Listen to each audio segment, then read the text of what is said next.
Después de que mi esposo falleció, compré un coche nuevo para empezar de nuevo. Al día siguiente, mi hijo vino y me quitó las llaves. «No necesitas esto», me dijo, con una frialdad que nunca le había visto. «Mañana viajo con la familia de mi esposa y puedo dejarte en el asilo de paso». Me quedé paralizada. Mi propio hijo, el mismo al que di la vida, acababa de decirme que ya no tenía derecho a vivir la mía. Así que, mientras él manejaba por la autopista en mi coche, le mandé un mensaje. Solo 3 palabras. «Revisa la guantera». Lo que vio ahí lo hizo frenar de golpe y entender que había cometido el peor error de su vida. Si acabas de llegar y quieres seguir nuestros videos, suscríbete al canal, porque quizá no nos encuentres de nuevo. Pero para que entiendas por qué hice lo que hice, tengo que contarte toda la historia desde el principio. Me llamo Edith, tengo 65 años. Hasta hace 3 meses estuve casada con el amor de mi vida. 40 años juntos, 40 años de risas, de luchas, de formar una familia. Mi esposo era un buen hombre, trabajador, de los que ya no existen. Cuando murió, sentí que el mundo se detuvo. La casa se volvió un mausoleo de recuerdos. Cada rincón me hablaba de él, su taza de café en la mesa, su sillón favorito, el olor de su colonia en el baño, y yo ahí, en medio de ese silencio ensordecedor, preguntándome qué haría con lo que me quedaba de vida. Los primeros días fueron los peores. No quería levantarme, ni comer, ni ver a nadie, pero una mañana, mirando una foto nuestra en la playa, sonriendo, llenos de vida, escuché su voz en mi cabeza, casi como si estuviera detrás de mí. «Edith», me decía siempre, «mientras haya aire en tus pulmones, hay razón para seguir. No te sientes a esperar que la vida pase. Sal y vívela». Y tenía razón, siempre la tuvo. Así que tomé una decisión. Iba a empezar de nuevo. No me quedaría encerrada entre fantasmas y memorias. Iba a honrar su recuerdo viviendo, de verdad viviendo. Y para eso necesitaba moverme. Necesitaba libertad. Necesitaba un coche. Durante todos esos años de matrimonio, usamos el mismo auto viejo, un sedán gris que mi esposo mantenía con pura paciencia e ingenio. Pero ese auto murió con él también. Se descompuso una semana después del funeral y el mecánico me dijo que costaría más repararlo que comprar uno nuevo. Así que, con el dinero del seguro de vida y los ahorros que juntamos, decidí comprar un coche nuevo. Nada lujoso, nada ostentoso, solo algo confiable, algo mío, algo que representara este nuevo comienzo. Fui a la agencia un martes por la mañana. El vendedor, un joven amable llamado Pablo, me mostró varios modelos, y ahí lo vi, un sedán plateado, brillando bajo las luces del salón. Era perfecto, compacto, fácil de manejar, con toda la seguridad que necesitaba. Me senté y sentí algo que no había sentido en meses: esperanza. Pablo me explicó todo con paciencia: frenos, bolsas de aire, garantía.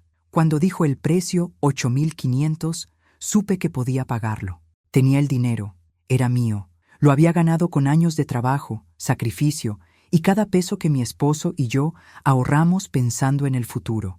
Un futuro que él ya no vería, pero que yo iba a vivir. Firmé los papeles ese mismo día. El coche quedó a mi nombre, solo al mío, Edith Molina, propietaria única. Cuando salí manejando mi nuevo coche, con el olor a tapicería nueva y el motor ronroneando suave, lloré. Lloré de alegría y tristeza a la vez. Alegría por avanzar, tristeza porque él no estaba ahí, para verlo. Pero mientras conducía a casa con el sol de la tarde, entrando por el parabrisas, supe que estaría orgulloso de mí, que esto era justo lo que él habría querido que hiciera. Llegué a casa y estacioné el coche en la entrada. Me quedé un rato mirándolo. Era hermoso, era mío, era mi nuevo comienzo. Tomé las llaves, entré y las dejé en la mesa de la cocina. Luego llamé a mi hijo, Mateo, para contarle la noticia. Quería compartir ese momento con él. Quería que supiera que su madre estaba bien, que era fuerte, que estaba honrando la memoria de su padre de la mejor manera posible. Mateo no contestó. Le dejé un mensaje de voz. «Hijo, compré un coche nuevo. Estoy muy emocionada. Ven cuando puedas saberlo. Te quiero». Colgué feliz, esperando que se alegrara por mí, que entendiera lo importante que era esto. No sabía que al día siguiente mi vida cambiaría para siempre. No sabía que mi propio hijo estaba por traicionarme de la peor manera. Al día siguiente, desperté temprano. El sol apenas salía y ya estaba en la cocina haciendo café. Tenía planes: ir al supermercado, pasar a casa de mi amiga Raquel para mostrarle el coche y quizá, si me sentía con ánimo, ir al panteón a contarle todo a mi esposo. Sí, sé que suena tonto hablarle a alguien que ya no está, pero me hacía sentir cerca de él, menos sola. Estaba terminando mi segunda taza cuando escuché un auto estacionarse afuera. Miré por la ventana y vi el coche de Mateo. Mi corazón dio un salto de alegría. Había venido. Había recibido mi mensaje y había venido a verme, a ver mi coche nuevo, a compartir ese momento conmigo. Sonreí y corrí a abrir la puerta, pero al hacerlo, mi sonrisa se borró. Mateo no venía solo. A su lado estaba Vanessa, su esposa, y ninguno sonreía. Había algo en sus rostros, en la forma en que me miraban, que me hizo sentir incómoda, como si fuera un problema que tenían que resolver. «Hola, hijo», dije, tratando de sonar alegre. «Vanessa, qué sorpresa verte tan temprano. Pasen, acabo de hacer café». Mateo ni respondió. Entró directo, con paso firme hacia la cocina. Vanessa lo siguió, lanzándome una mirada que no supe interpretar. Cerré la puerta y fui tras ellos, sintiendo cómo la alegría de antes se transformaba en un nudo en el estómago. Algo no estaba bien. En la cocina, Mateo se quedó frente a la mesa, mirando las llaves de mi coche nuevo. Las tomó, las pesó en su mano, como evaluándolas. «Mamá», dijo al fin, sin mirarme a los ojos, «necesito hablar contigo». Crucé los brazos, tratando de ignorar la alarma que sonaba en mi cabeza. «Claro, hijo. Dime, ¿qué pasa?». Intercambió una mirada con Vanessa. Ella asintió, dándole permiso para continuar. Entonces Mateo habló. «Mamá, supe que compraste un coche. Uno nuevo». «Sí», respondí, más emocionada de lo que debía. «Por eso te llamé ayer. Quería que vinieras a verlo. Es hermoso, Mateo. Me hace sentir libre». «No lo necesitas», me interrumpió. Sus palabras cayeron como piedras en medio de la cocina. Me quedé callada, sin entender. «¿Qué?», susurré. Mateo por fin me miró a los ojos. «No necesitas un coche, mamá. No a tu edad. Ya no manejas como antes. Es peligroso. Y además es un gasto innecesario. El mantenimiento, el seguro, la gasolina. ¿Para qué?». Sentí como si me hubieran abofeteado. «Mateo, manejo perfectamente. Tengo licencia vigente, pasé todas las pruebas y además es mi dinero, mi decisión». Él negó con la cabeza, como si hablara con una niña terca. «Mamá, ese no es el punto. El punto es ser práctica». «Mira», dijo Mateo, «Vanessa y yo hemos estado hablando. Mañana viajamos con sus padres, un paseo familiar que planeamos hace meses. Y nuestro coche está fallando. El tuyo es nuevo. Es perfecto para el viaje». «Espera», dije levantando la mano. «¿Me estás diciendo que viniste a pedirme prestado mi coche?». Mateo soltó una risa corta, sin humor. «No vine a pedirte nada, mamá. Vine a decirte que lo voy a usar». Y antes de que pudiera entender lo que pasaba, antes de reaccionar, cerró su mano sobre las llaves. «No», grité. «Mateo, esas son mis llaves. Es mi coche». Pero ya caminaba hacia la puerta. Vanessa lo seguía, ignorándome por completo. «Mateo, detente. No puedes hacer esto. Devuélveme mis llaves». Se detuvo en la entrada y me miró. Lo que vi en sus ojos me rompió el corazón. No había amor, ni respeto. Solo impaciencia y algo que parecía desprecio. «Mamá, ya basta del drama», dijo con una voz tan fría que no sonaba a la de mi hijo. «No necesitas este coche. No necesitas nada de esto. Vives sola en esta casa enorme, aferrada a recuerdos. No es sano». «¿Qué estás diciendo?», susurré, apenas con voz. «Vanessa y yo hemos estado hablando», continuó Mateo, «y creemos que sería mejor que consideres mudarte a un lugar más apropiado, un asilo. Hay algunos muy buenos en la ciudad. Estarías cuidada, tendrías compañía, no tendrías que preocuparte por nada. Y cuando regresemos del viaje, podemos ir a ver algunos. De hecho, puedo dejarte en uno de camino». El mundo se detuvo. Las palabras de mi hijo resonaban en mis oídos, pero no podía creerlo. ¿Un asilo? Me estaba diciendo que me fuera a un asilo, que dejara mi casa, mis recuerdos, mi vida, para convertirme en una carga. «Mateo», dije con la voz temblorosa, «no necesito un asilo. Estoy perfectamente bien aquí. Esta es mi casa. suspiró, como si mi resistencia fuera una molestia más. Mamá, no lo hagas más difícil. Nos llevamos el coche. Estaremos fuera una semana. Cuando volvamos, hablaremos con calma sobre tu situación. Y diciendo eso, salió de la casa. Vanessa lo siguió sin decir palabra. Corrí tras ellos. Mateo, no. Por favor, ese coche es mío. Lo compré con mi dinero. No puedes simplemente llevártelo. Pero ya abría la puerta de mi coche nuevo, mi coche plateado. Mateo, te lo ruego, grité, con lágrimas bajando por mis mejillas. No me hagas esto. Soy tu madre. Se detuvo un segundo. Por un instante creí que iba a recapacitar, que recordaría quién era yo, todo lo que había hecho por él. Pero luego se subió al coche, encendió el motor y se fue. Simplemente se fue, con Vanessa en el asiento del copiloto, con mis llaves, con mi coche, con mi dignidad. Me quedé ahí, en la entrada, viendo cómo el coche plateado se perdía al final de la calle. Las lágrimas caían sin control. Mi cuerpo temblaba. No podía creer lo que acababa de pasar. Mi propio hijo me había robado, me había humillado, me había dicho que ya no servía. Volví tambaleándome a la casa. Cerré la puerta y me dejé caer en el sofá. Y ahí, en la sala silenciosa llena de recuerdos de una vida que ya no existía, lloré.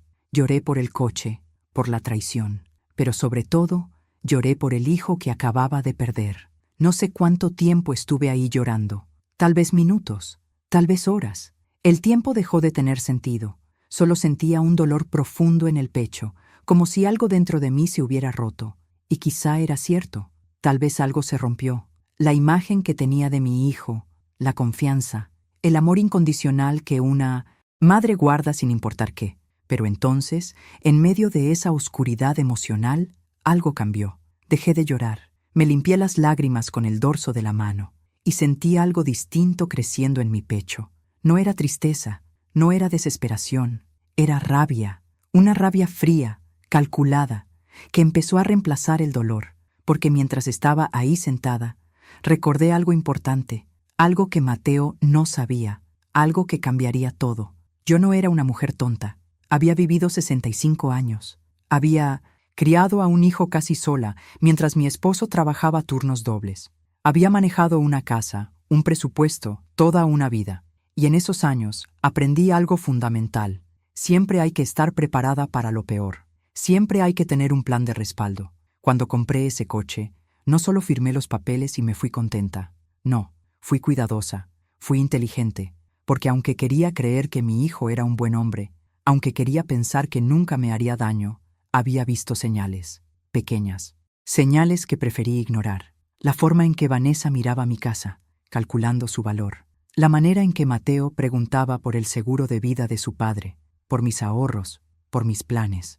Comentarios que ahora, en retrospectiva, ya no parecían tan casuales. Así que después de comprar el coche, hice algo más. Algo que en su momento pareció exagerado, casi paranoia. Pero ahora agradecía haber hecho. Fui a ver a Roberto. Roberto había sido amigo de mi esposo por 30 años. Era abogado, y un buen abogado. Cuando le conté que había comprado un coche nuevo y tenía ciertas preocupaciones sobre mi hijo, no me juzgó. No me dijo que exageraba, solo me escuchó. Edith, me dijo ese día en su oficina, detrás de su escritorio de madera oscura, si tienes dudas, es mejor estar preparada. La prevención no es desconfianza, es inteligencia. Y me ayudó. Me ayudó a preparar documentos legales que protegían mis intereses, papeles que dejaban claro quién era la dueña de ese coche, documentos que establecían consecuencias para quien intentara quitarme lo que era mío. Roberto redactó una carta notariada, con su sello y su firma oficial, con peso legal. Esa carta explicaba todo, que el coche estaba registrado solo a mi nombre, que cualquier persona que lo tomara sin mi permiso escrito estaría cometiendo un delito, robo de vehículo, y que yo, como dueña, tenía todo el derecho de presentar cargos. Además, Roberto adjuntó copias certificadas del título, la tarjeta de circulación y mi licencia, vigente, para probar que era completamente capaz y legal de manejar. Pero eso no fue todo. También preparó otro documento, uno que me dolió firmar, pero sabía que era necesario, un cambio en mi testamento. En el original, hecho con mi esposo, Mateo era el principal heredero. La casa, los ahorros, todo iba a ser para él. Pero después de ver las señales, después de sentir esa inquietud cada vez que Vanessa preguntaba por dinero, decidí cambiarlo radicalmente. En el Nuevo Testamento, eliminé a paz en Mateo por completo. No como castigo, le expliqué a Roberto, sino como protección. Si algo me pasaba, no quería que ellos se beneficiaran de mi muerte. Quería que mis bienes fueran a beneficencias, a refugios de animales, a lugares que hicieran algo bueno con ese dinero. Roberto incluyó una copia de ese Nuevo Testamento en el paquete de documentos. Y finalmente, preparamos una declaración jurada, firmada por mí y notariada por Roberto, donde dejé claro que estaba en pleno uso de mis facultades mentales, que nadie me manipulaba y que cualquier intento de declararme incapaz o de forzarme a un asilo sería considerado abuso hacia un adulto mayor y se enfrentaría legalmente. Roberto también anexó los resultados de un examen médico reciente que probaba que estaba en perfecta salud física y mental. Todo ese paquete de documentos, ese arsenal legal, lo guardé en un sobre manila, y ese sobre lo puse en la guantera de mi coche nuevo, justo el día antes de que Mateo viniera a robármelo. En ese momento, cuando lo coloqué ahí, una parte de mí deseaba no tener que usarlo nunca. Una parte oraba para estar equivocada sobre mi hijo, pero otra, la parte sabia que aprendió a ser precavida, sabía que era la decisión correcta. Ahora, sentada en el sofá con los ojos hinchados de tanto llorar, recordé todo eso, y una sonrisa amarga apareció en mi rostro. Mateo creía que yo era una anciana ingenua.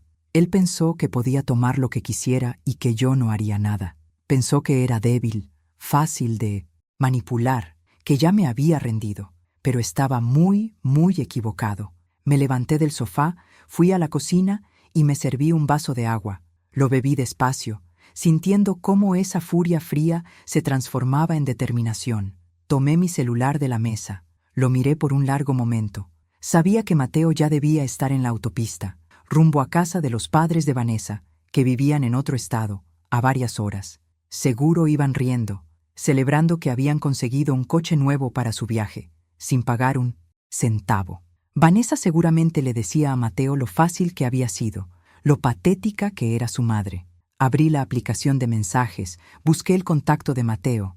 Mis dedos temblaban un poco sobre la pantalla, no por miedo ni por tristeza, sino por anticipación. Sabía lo que iba a hacer, sabía el efecto que tendría, y aunque una parte de mí, la que seguía siendo madre, sentía dolor por lo que venía, la otra parte, la que exigía respeto y dignidad, sabía que era necesario. Escribí 3 palabras, solo 3, cortas, directas, pero con un peso que Mateo aún no imaginaba. Revisa la guantera. Eso fue todo. No añadí explicaciones, ni amenazas, ni emociones. Solo 3 palabras. Revisa la guantera. Presioné enviar. Vi cómo el mensaje se marcaba como entregado, luego como leído. Imaginé a Mateo en la autopista, manejando mi coche, oyendo la notificación en su celular. Imaginé su mirada a la pantalla, quizá con Vanessa preguntando quién era. Lo imaginé leyendo ese mensaje corto, confundido. Revisa la guantera. ¿Qué podría querer decir su madre con eso? Me senté en la mesa de la cocina, el teléfono en la mano, esperando. Mi corazón latía rápido, pero firme. Ya no había vuelta atrás. Había lanzado la primera piedra, y muy pronto Mateo iba a entender que había subestimado por completo a su madre, que la mujer que lo había criado con amor y sacrificio también sabía defenderse. Una mujer que no iba a dejar que nadie, ni siquiera su propio hijo, la pisoteara. Pasaron 5 minutos, 10. Luego el teléfono vibró. Era Mateo. Llamaba. No contesté. Dejé que sonara hasta irse al buzón. Llamó otra vez, y otra, 5 veces seguidas, ignoradas todas porque quería que sintiera lo mismo que yo sentí. La impotencia, la desesperación, la lenta y terrible sensación de haber perdido el control. Finalmente dejó de llamar y llegó un mensaje. «Mamá, ¿qué es esto? ¿Qué significa? Llámame, por favor». No respondí. Otro mensaje. «Mamá, fue un error. ¿Podemos hablar, por favor?» Tampoco contesté. Y entonces llegó el mensaje que esperaba, el que confirmaba que lo había leído todo, que había visto los documentos, que por fin entendía la magnitud de lo que había hecho. El mensaje decía: «Mamá, por favor no hagas esto. Fue un error. Lo siento. Podemos arreglarlo. No llames a la policía, por favor. Leí esas palabras una y otra vez. Sentía el pánico en cada letra, la desesperación, el miedo. Y aunque una parte de mí, esa parte maternal que nunca muere del todo, sintió un pinchazo de dolor al verlo así, la otra parte, la que había sido traicionada y humillada, se sintió satisfecha, porque ahora él sabía, ahora entendía que sus actos tenían consecuencias. Dejé pasar 10 minutos más antes de responder. Quería que sudara, que cada segundo de silencio le recordara lo que había hecho. Finalmente escribí: «Trae el coche de vuelta a mi casa ahora». Su respuesta fue inmediata: «Estoy a 3 horas, estoy dando la vuelta. Llegaré lo antes posible, te lo prometo, mamá». Dejé el teléfono sobre la mesa y me recosté en la silla. Una sensación extraña me recorrió. No era alegría, no podía serlo tratándose de mi hijo, pero era algo parecido a la justicia, a la reivindicación. Había pasado toda mi vida siendo blanda, comprensiva, la madre perfecta que siempre perdonaba. ¿Y para qué? Para que me trataran como una carga, como algo desechable. Fui a mi habitación y me miré al espejo. Vi a una mujer de 65 años, con el cabello gris, con arrugas alrededor de los ojos, con manos que habían trabajado toda una vida. Pero también vi otra cosa. Vi fuerza, vi dignidad, vi a alguien que no se iba a rendir. Mi esposo siempre me decía que era más fuerte de lo que creía. Ojalá pudiera verme ahora. Ojalá pudiera ver a su esposa defenderse. Estoy segura de que estaría orgulloso. Me cambié de ropa. Me puse un vestido verde oscuro, uno que él me regaló hace años. Me peiné, me puse un poco de labial, porque si iba a enfrentar esta conversación con mi hijo, lo haría con dignidad.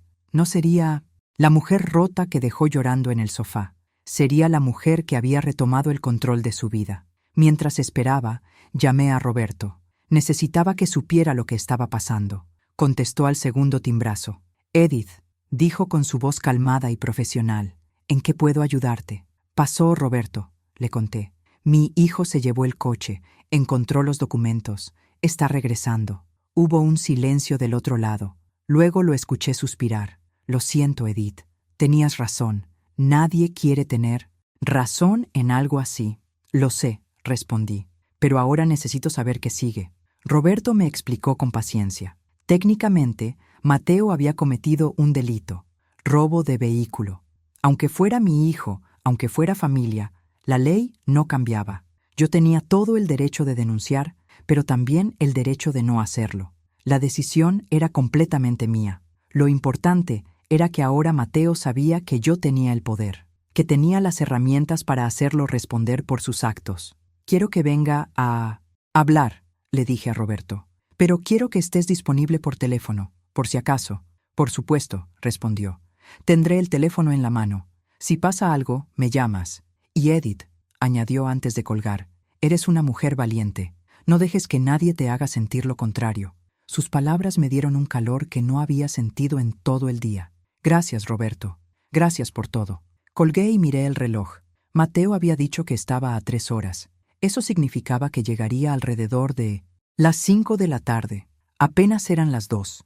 Tenía tiempo para prepararme mentalmente, tiempo para decidir exactamente qué iba a decir, tiempo para fortalecer mi determinación. Fui a la cocina e hice té, no porque quisiera, sino porque necesitaba ocupar las manos, necesitaba mantenerme activa. Mientras el agua hervía, pensé en todas las veces que había sacrificado algo por Mateo, las noches sin dormir cuando era un bebé, las veces que puse sus necesidades antes que las mías, los veranos, trabajando en 2 empleos para pagarle las clases de música que tanto quería, las ocasiones en que defendí sus malas decisiones ante otros, porque era mi hijo y eso es lo que hacen las madres. Y pensé en Vanessa, en cómo llegó a nuestras vidas hace 5 años. Desde el principio hubo algo en ella que no me gustaba. No era abiertamente cruel ni grosera, pero había una frialdad en su mirada, una forma de evaluar todo en términos de dinero.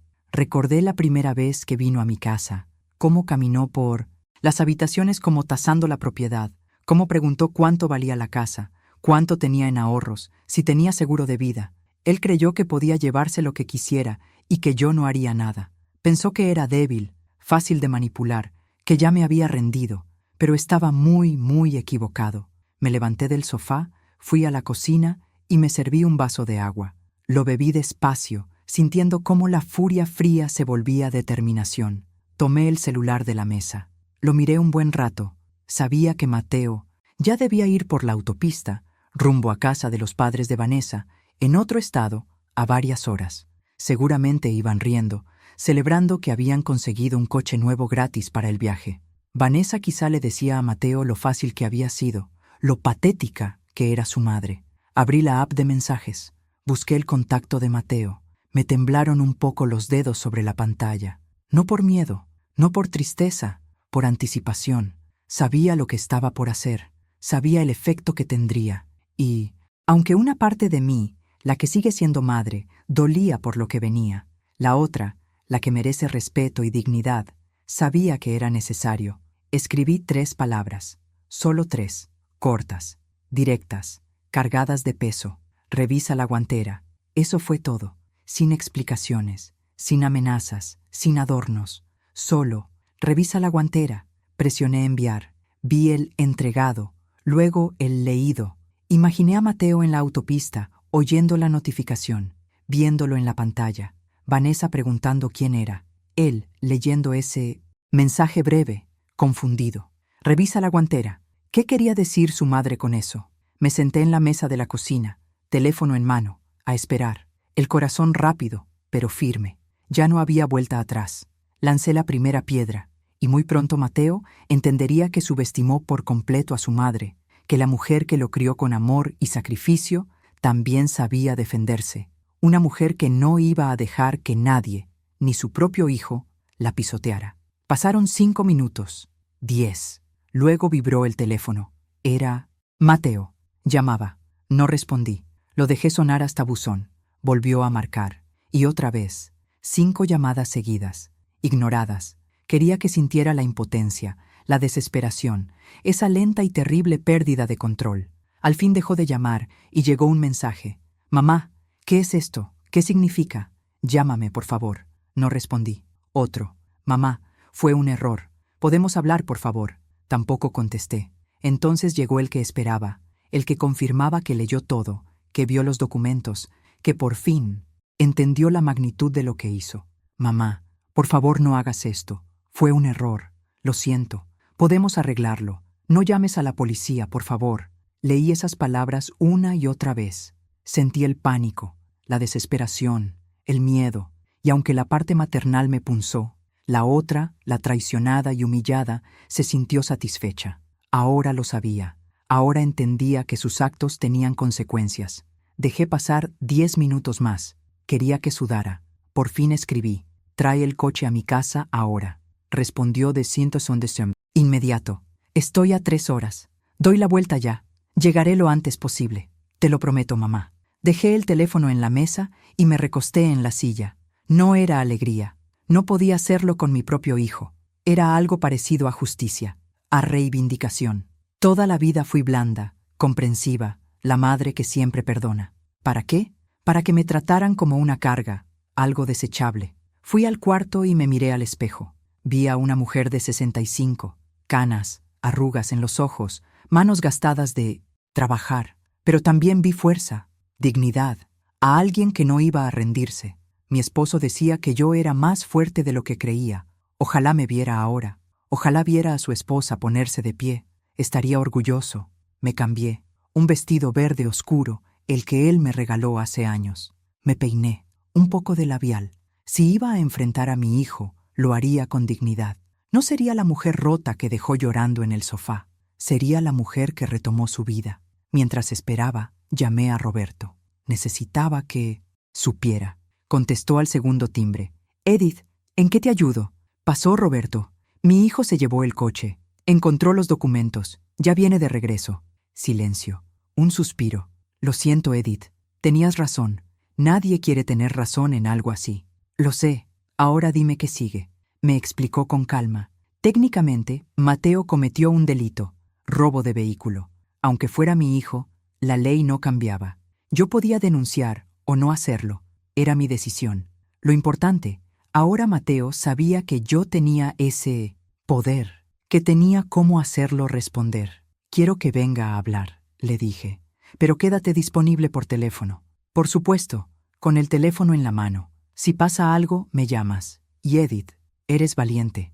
No dejes que nadie te haga sentir lo contrario. Sus palabras me dieron un calor que no tuve en todo el día. Gracias, Roberto, por todo. Colgué. Mateo dijo 3 horas. Llegaría a las 5.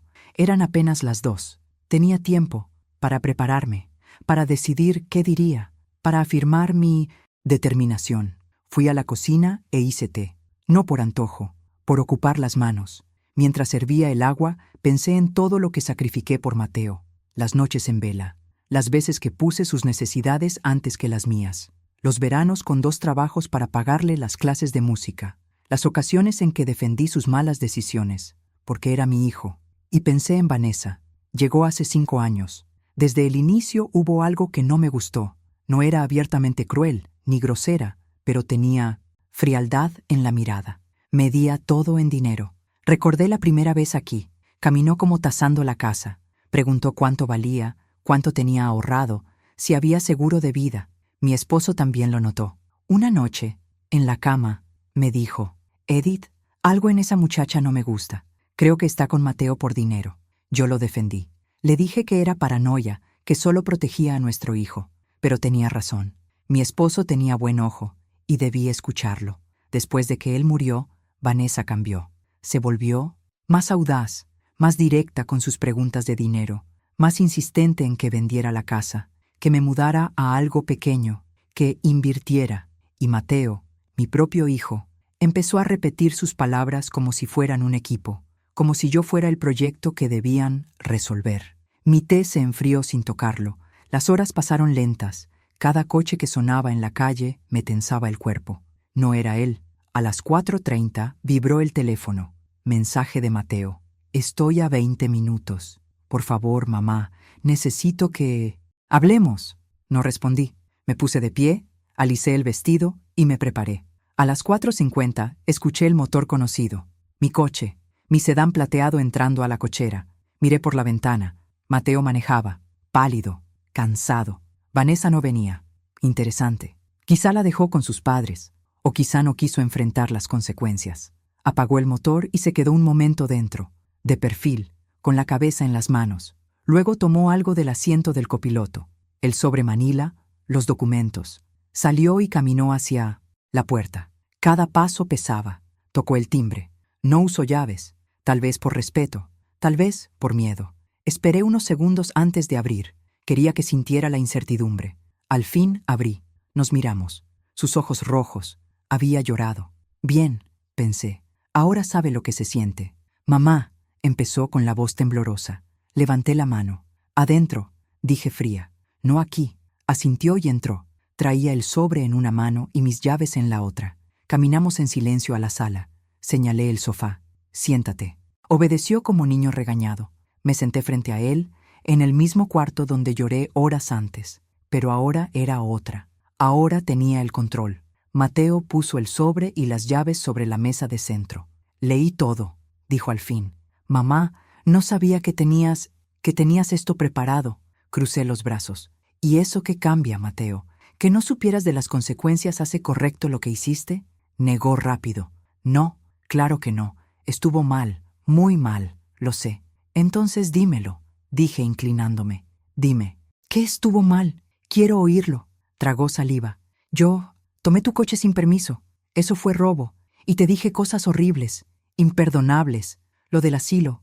No sé en qué estaba pensando. No estabas pensando, lo corté. ¿O sí? Pensabas que tu madre era una vieja tonta a la que podías manipular, tratar como basura. Mateo rompió en llanto. No, mamá, no. Te amo.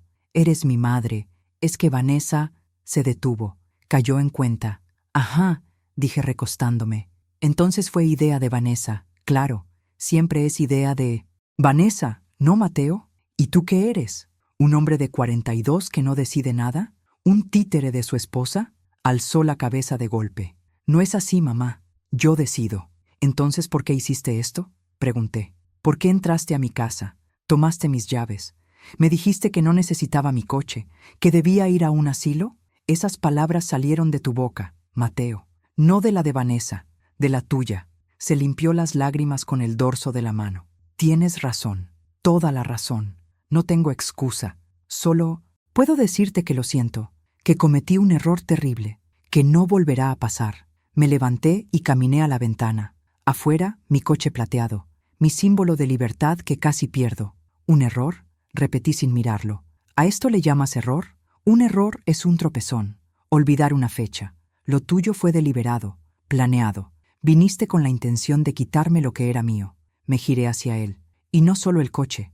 Querías quitarme la dignidad, la independencia, mi derecho a vivir mi vida. Querías encerrarme en un asilo como si fuera un mueble viejo del que querías deshacerte. Mamá, por favor, suplicó, déjame repararlo, déjame arreglarlo. Haré lo que sea. ¿Lo que sea?, repetí. Bien, respóndeme esto. ¿Dónde está Vanessa? Mateo bajó la mirada. La dejé en casa de sus padres. Cuando leyó los documentos conmigo, cuando vio que podías meterme a la cárcel, que cambiaste el testamento, se enojó, mucho. Dijo que soy un idiota, que arruiné todo. Ajá, asentí.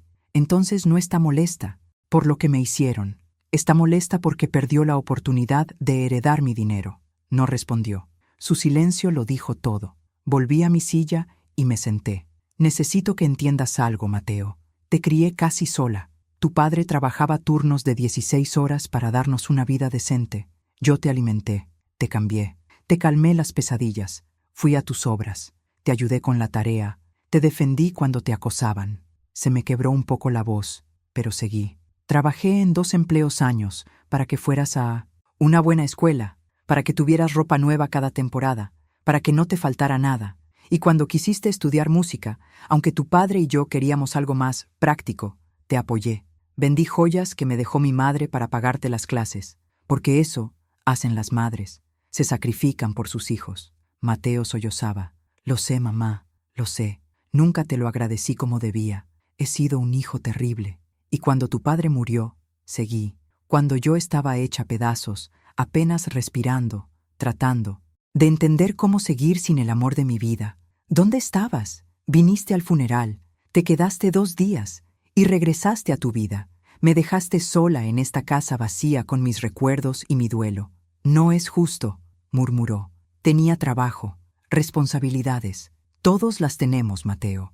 Pero cuando la gente que amas te necesita, te haces el espacio. No te pedí que abandonaras tu vida, solo un poco de compasión, un poco de consideración, una llamada de vez en cuando para saber cómo estaba. Pero no, casi no supe de ti en 3 meses. Hasta ayer, cuando te llamé para contarte de mi coche nuevo, y en lugar de alegrarte por mí, viniste a robármelo. Se cubrió el rostro con las manos. Soy un monstruo completo. No eres un monstruo, le dije. Eres un hombre que tomó malas decisiones, que se dejó influenciar por la persona equivocada, que olvidó de dónde viene, pero puedes cambiar si de verdad quieres. Mateo me miró. Quiero, te lo juro. Dime qué tengo que hacer. Primero, dije, decide qué es más importante, tu esposa o tu madre, porque te lo aclaro, mientras sigas con Vanessa, mientras ella te controle así, no puedo confiar en ti. No puedo tenerte en mi vida sabiendo que cada palabra y cada acto pasan por su filtro. No puedes pedirme eso, dijo. Es mi esposa. La amo. ¿La amas?, repetí. Y a mí también me amas. Y aún así me hiciste esto. Tal vez tu idea del amor está torcida, Mateo. Tal vez necesitas replantear qué significa amar. Porque amar no es quitar. Amar es dar. Es respetar. Es proteger. Y hoy no hiciste nada de eso. Me puse de pie y tomé el sobre de la mesa. Estos documentos siguen vigentes. El testamento sigue en efecto. La denuncia por robo de vehículo puedo presentarla en cualquier momento dentro del próximo año. Por ahora no haré nada, pero considéralo una espada sobre tu cabeza, un recordatorio de que tus actos tienen consecuencias. Mateo también se levantó. Gracias, mamá. Gracias por no llamar a la policía. Gracias por darme otra oportunidad.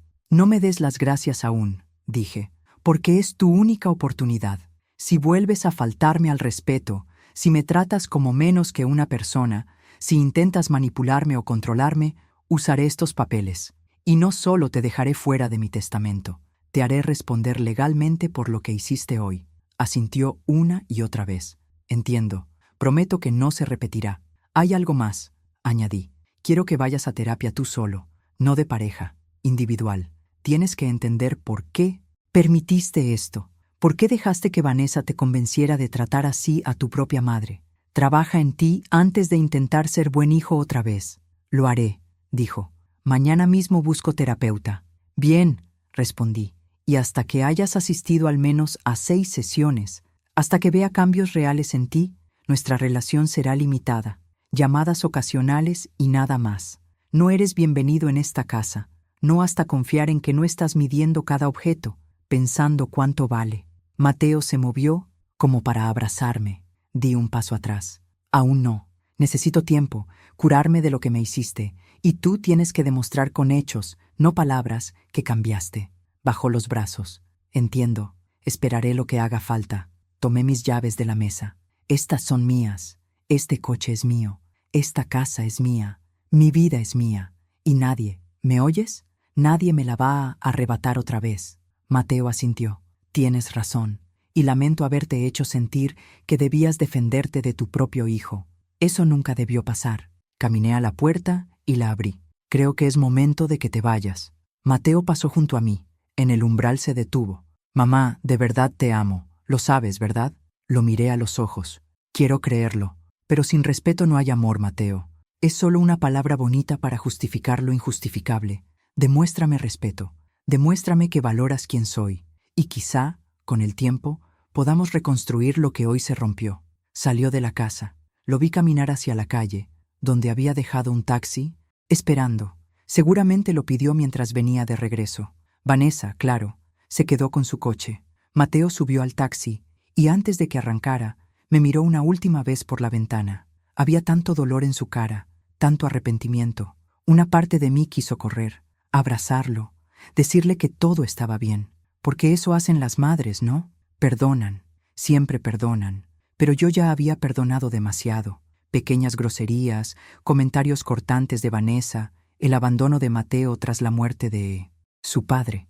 Y tanto perdón solo les hizo creer que podían seguir tratándome mal, que yo siempre estaría ahí, aguantándolo todo, sin decir nada. Ya no. Esta versión de Edith era distinta. Esta sabía poner límites. Cerré la puerta y me recargué un momento. Todo mi cuerpo temblaba. No de miedo, no de tristeza, de pura adrenalina. Acababa de enfrentar a mi hijo. Acababa de poner límites que jamás pensé que tendría que poner. Y aunque dolía, aunque cada fibra maternal me pedía suavidad, supe que había hecho lo correcto. Fui a la cocina y serví un vaso de agua. Aún me temblaban un poco las manos. Miré el reloj. Apenas eran las 6 de la tarde. Parecía que habían pasado días desde que Mateo llegó en la mañana y se llevó mis llaves. Pero solo fueron unas horas. Unas horas que lo cambiaron todo. Tomé el teléfono y llamé a Roberto. Necesitaba contarle cómo fue la confrontación. Contestó al instante. Edith, dime que estás bien. Estoy bien, respondí. Mejor de lo que esperaba. Mateo trajo el cinto y coche. Hablamos. Puse límites claros. Y él aceptó todo. Roberto soltó el aire, aliviado. Me alegra escucharlo. Hiciste exactamente lo que debías. Debió ser duro. Lo fue, admití. Pero era necesario. Y, ¿sabes qué es lo raro? Me siento más fuerte. Como si recuperara algo que había perdido hace mucho. A eso se le llama dignidad, dijo Roberto en voz baja. Y la mereces. Charlamos unos minutos más. Me aseguró que los documentos seguían válidos, que la ley estaba de mi lado, y que si necesitaba algo, lo que fuera, solo tenía que llamarlo. Gracias, Roberto. No solo por lo legal, por creer en mí. Siempre, Edith, siempre. Al colgar, me quedé en medio de la cocina sin saber qué hacer. La casa estaba silenciosa, demasiado. Todo el día me concentré en la confrontación, en prepararme para enfrentar a Mateo, y no pensé en lo que seguía. Y ahora, en ese silencio, cayó la realidad. Mi hijo me había traicionado. Eso no iba a cambiar. Tal vez algún día reconstruyamos algo si él de verdad se compromete. Pero no será lo mismo. Esa inocencia, esa confianza ciega de una madre, se rompió. Y aunque gané la batalla, aunque defendí mi dignidad, también perdí algo. La imagen que tenía de mi familia. La ilusión de que, pasara lo que pasara, mi hijo siempre cuidaría de mí. Me senté a la mesa, y por primera vez en horas dejé que salieran las lágrimas, pero eran distintas. No de humillación ni de desesperanza como en la mañana, eran lágrimas de duelo. Lloré por la relación que creí tener con mi hijo, por la familia que pensé que éramos, por la madre que fui, la que perdonaba todo creyendo que eso era amar. Lloré mucho, y cuando al fin me sequé el rostro, sentí una paz extraña, porque también estaba soltando algo. Soltaba expectativas irreales, la necesidad de ser perfecta, la idea de que, si era lo bastante buena, amorosa, sacrificada, mi hijo me valoraría. Entendí que eso no era mi responsabilidad. Yo hice mi parte, lo crié bien, le di amor, educación, valores. Si él eligió ignorarlo, si dejó que Vanessa lo volviera alguien irreconocible, es su decisión, no mi fracaso. Me levanté y me lavé la cara. Fui a mi cuarto y saqué una caja del closet que había evitado desde que murió mi esposo. Una caja llena de cartas, las que me escribió por años, en cumpleaños, aniversarios o porque sí. Él no era muy expresivo hablando, pero escribía precioso, y en esas cartas me recordaba lo fuerte que era, lo capaz, lo valiosa. Tomé una al azar y la leí.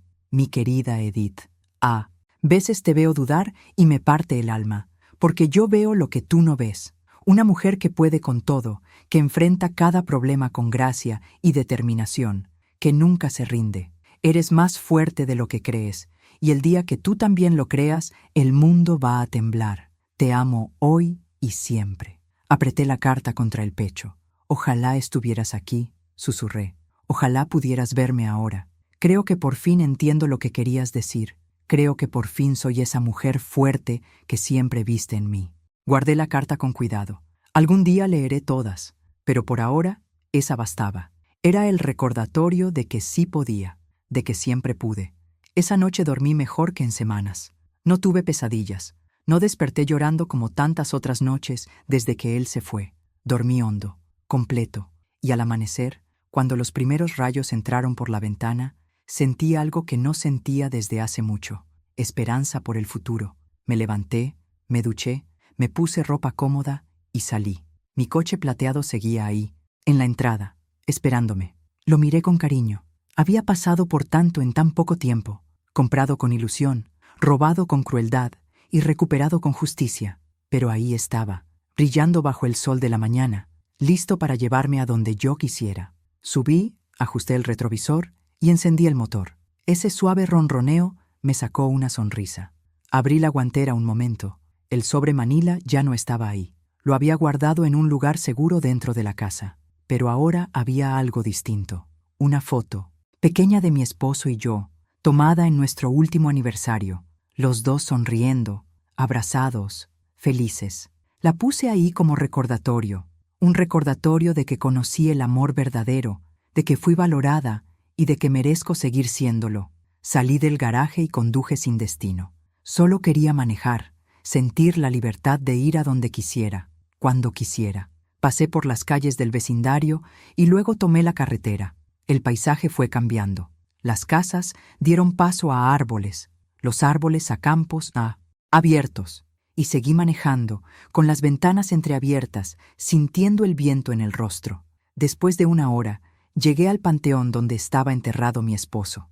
No lo había planeado, pero mis manos giraron el volante solas, como si una parte de mí supiera que necesitaba venir, que tenía que contarle todo. Estacioné el coche y caminé hasta su tumba. La lápida era sencilla pero elegante. Tenía su nombre, sus fechas y una frase que yo elegí. Amó con todo su corazón y vivió con toda su alma.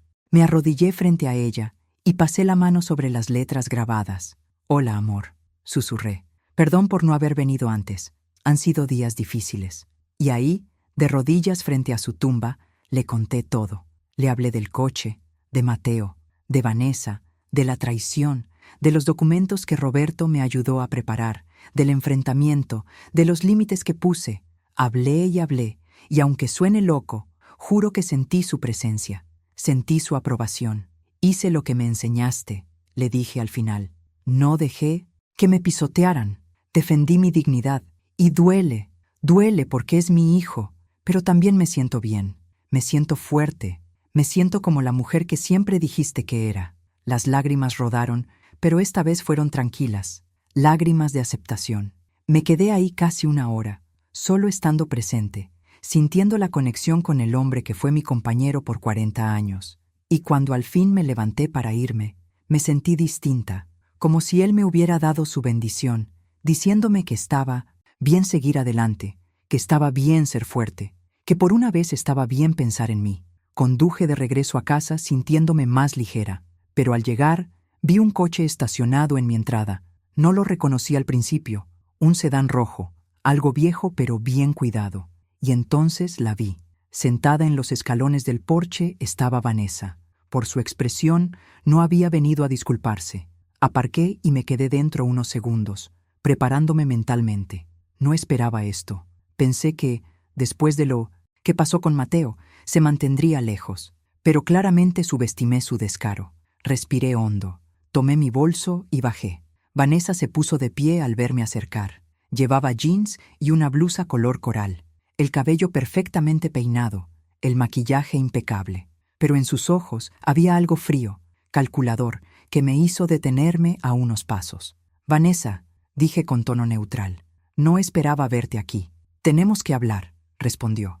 Su voz tensa, controlada. ¿De qué?, pregunté, aunque ya sabía la respuesta. Cruzó los brazos. De lo que le hiciste a Mateo, de cómo casi lo metes a la cárcel por un simple malentendido, de cómo cambiaste tu testamento para castigarnos por un error. ¿Un malentendido?, repetí despacio. ¿Así le llamas al robo? ¿Malentendido? Vanessa bufó. Ay, por favor, Edith, es tu hijo, es familia. No fue robo, solo tomó prestado el coche. Y tú hiciste de eso un drama enorme. Llamaste a un abogado, preparaste documentos legales, amenazaste con llamar a la policía. Todo, eso por un coche. No era solo por el coche, dije, sintiendo cómo la rabia me subía. Era por respeto, por dignidad, porque mi propio hijo entró a mi casa, tomó mis llaves sin permiso y me dijo que ya no necesitaba nada, que debía irme a un asilo. Esas fueron sus palabras, no las mías. Vanessa agitó la mano, como espantando una mosca.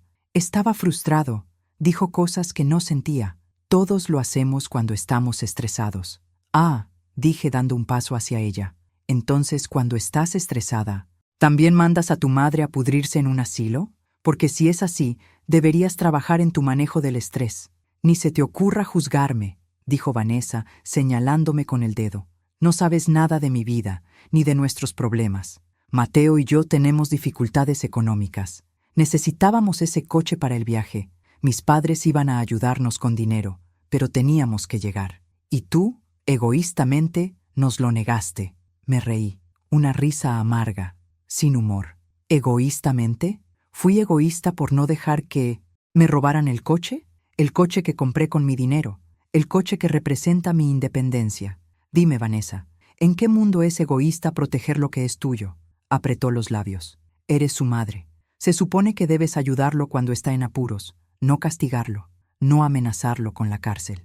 Lo ayudé 42 años, dije, alzando la voz. Lo alimenté, lo vestí, le pagué su educación, sacrifiqué mis propios sueños para que tuviera los suyos. Pero claro, eso no basta para ti. ¿Quieres que siga sacrificándome hasta no quedar nada de mí, hasta ser una vieja vacía, sin dignidad ni derechos? Estás siendo dramática, dijo rodando los ojos. Nadie te pide perder la dignidad, solo ser razonable, entender que la familia se ayuda, que se comparten los recursos con tu único hijo. La familia se ayuda, repetí. Entonces dime, ¿dónde estaban cuando murió mi esposo? ¿Dónde estaban tú y Mateo cuando yo estaba destrozada, sin saber cómo seguir viviendo? ¿Vinieron al funeral? ¿Se quedaron 2 días y desaparecieron 3 meses? Tenemos nuestras vidas, replicó. Trabajos, responsabilidades. Exacto, dije. Tienen sus vidas, y lo respeto. Nunca les pedí que lo dejaran todo por mí. Pero ahora que intento reconstruir la mía, buscar un poco de felicidad tras perder al amor de mi vida, vienen a exigirme todo. Mi coche, mi casa eventualmente, mi dinero cuando muera. Todo gira en torno a lo que pueden sacar de mí. Vanessa dio un paso al frente, el rostro enrojecido. ¿Sabes cuál es tu problema, Edith? Que eres una mujer amargada. Estás sola y resentida porque tu esposo murió y ahora quieres que todos sufran contigo. Por eso alejas a Mateo, por eso cambiaste tu testamento, porque si tú no puedes ser feliz, nadie puede. Sus palabras cayeron como bofetadas, pero en lugar de doler, algo hizo clic en mi cabeza. Vanessa no estaba ahí por Mateo, no por cariño ni por la familia. Estaba ahí por el dinero, por la herencia que acababa de perder.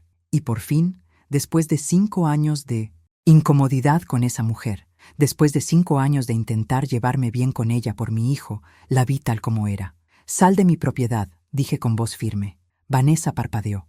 «¿Qué? Te dije que te vayas». «Ahora», soltó una risa incrédula. «No me iré hasta que hablemos como adultas».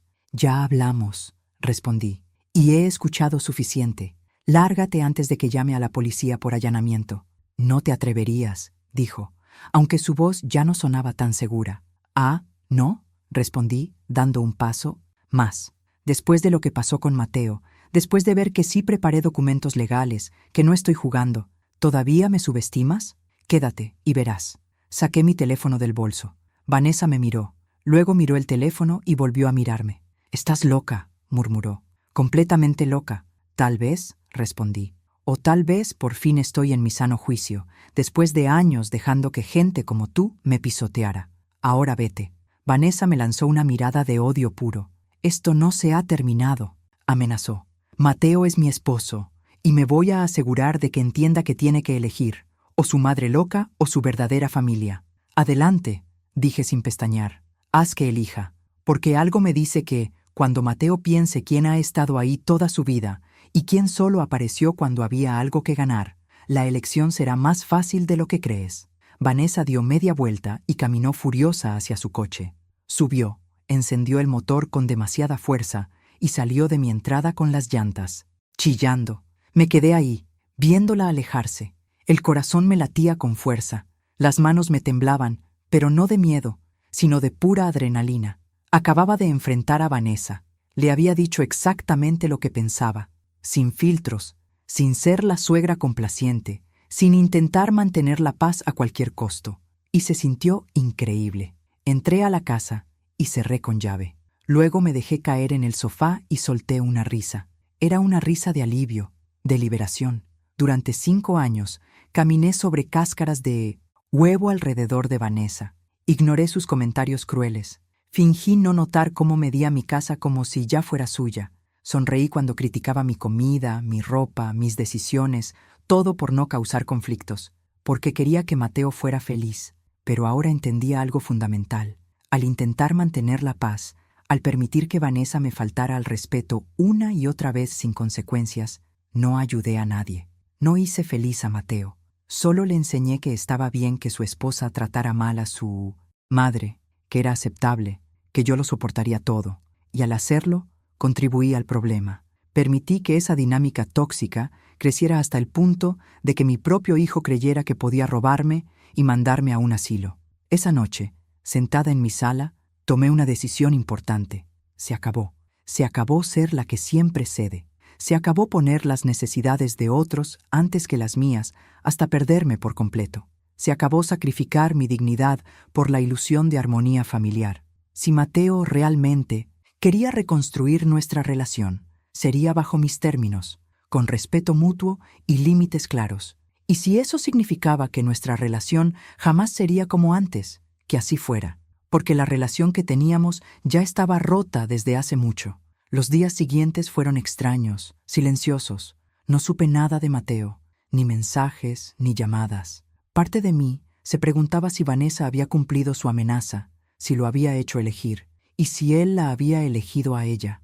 La idea dolía, pero también sabía que, si ese era el caso, si mi hijo escogía a una mujer que me despreciaba antes que a su propia madre, ya no había nada más que hacer. Yo había hecho mi parte. Había puesto mis límites, había defendido mi dignidad, lo demás dependía de él. Decidí enfocarme en mí, en sanar, en crecer. Llamé a mi amiga Raquel, a quien no veía hacía semanas. Le conté todo lo ocurrido, y en lugar de juzgarme o decirme que debía perdonarlo porque así son las familias, me apoyó por completo. «Edith», me dijo por teléfono, con voz llena de orgullo, «hiciste lo correcto. Lo que Mateo te hizo no tiene perdón, y me alegra que por fin te defendieras. Sus palabras me dieron alivio.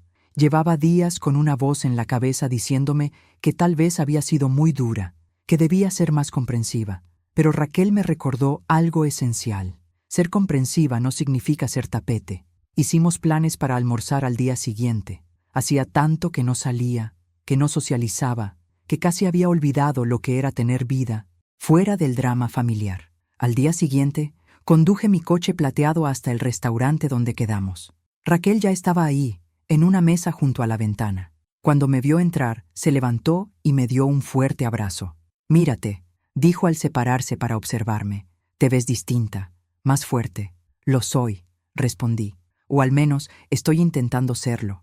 Nos sentamos, pedimos la comida y durante 2 horas hablamos, de verdad hablamos. No solo de Mateo y de todo lo ocurrido, sino de nosotras, de nuestros sueños, de lo que queríamos hacer con el tiempo que nos quedaba. Raquel también era viuda. Su esposo murió hace 5 años. Me contó que los primeros años fueron terribles, que se sintió perdida, sin saber quién era sin él. Pero con el tiempo encontró una nueva versión de sí misma, una que disfruta cosas nuevas, que viaja sola, que toma clases de pintura, que no necesita la aprobación de nadie para ser feliz. Sus palabras resonaron profundamente en mí, porque eso era justo lo que estaba intentando hacer, encontrar una nueva versión de mí misma, una versión que no dependiera de ser esposa o madre, una mujer con intereses, sueños e identidad propia. «Raquel», le dije, «tengo que preguntarte algo». «Dime», respondió. «¿Cómo superas la culpa de sentir que traicionas la memoria de tu esposo al seguir adelante, al ser feliz sin él?» Raquel tomó mi mano sobre la mesa. «Edith, nuestros esposos nos amaron, y porque nos amaron, lo último que querrían es vernos congeladas en el tiempo, viviendo como fantasmas. El mío me lo hizo prometer antes de morir, que seguiría viviendo, que volvería a encontrar alegría, que no desperdiciaría los años que me quedaran llorando los que ya vivimos juntos. Y estoy segura de que el tuyo te habría dicho lo mismo». Tenía razón. Mi esposo me lo había dicho en esas cartas que guardaba en la caja, en nuestras conversaciones sobre la muerte, sobre qué queríamos para el otro si uno se iba primero. Me hizo prometer que no me rendiría, que seguiría adelante, y por fin estaba cumpliendo esa promesa. «Gracias, Raquel. Necesitaba oír eso». «Cuando quieras», respondió con una sonrisa. «Y ahora hablemos de algo más emocionante. ¿Qué vas a hacer con toda esta nueva libertad que tienes?» La pregunta me tomó por sorpresa. No lo había pensado. Había estado tan enfocada en sobrevivir al drama con Mateo que no consideré qué vendría después. ¿Qué quería hacer ahora que tenía coche? Ahora que tenía movilidad. Ahora que recuperé mi vida. «No lo sé», admití. «Nunca he sido buena planeando cosas solo para mí». Raquel sonrió. «Entonces empecemos ahora. Dime una cosa que siempre quisiste hacer y nunca hiciste, porque estabas ocupada cuidando de los demás». Pensé un momento. Siempre quise ver el amanecer frente al mar. Mi esposo y yo hablábamos de hacer un viaje a la costa algún día, pero siempre había algo: el trabajo, Mateo, y luego él se enfermó y se nos acabó el tiempo. Raquel dio una palmada en la mesa. «Perfecto. Entonces eso harás. Vas a manejar hasta la costa, vas a ver el amanecer sobre el océano, y lo harás por ti, no como homenaje a él, ni por obligación, por ti, porque mereces experimentar algo hermoso». La idea me asustó y me emocionó al mismo tiempo. Eran casi 5 horas de camino hasta la costa más cercana.